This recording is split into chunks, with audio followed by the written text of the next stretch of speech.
All right, guys, I wanted to show you something really quickly. We learned about this yesterday at our 7th grade look ahead, and I didn't realize that you could do this, so maybe you don't realize it too.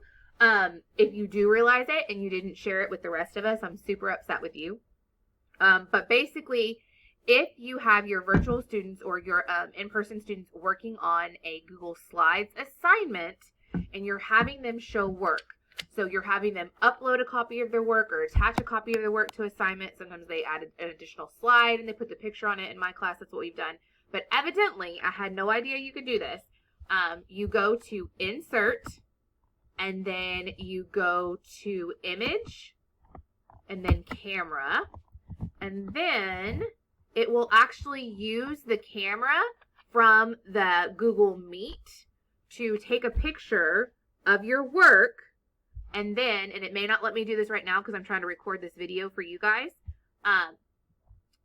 It'll let you attach this right into the document. So let me go back for a second and hit the back arrow because I took Kelly Smith off of it. But there's her picture, and she can put it right next to the problem for the work that she was solving.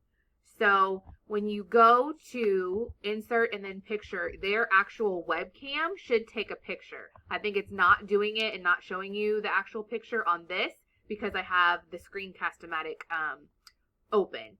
So we'll try to do this live at our next department meeting, but I thought it was so cool that I wanted to show you guys right away. So go back and check that out when you have a second.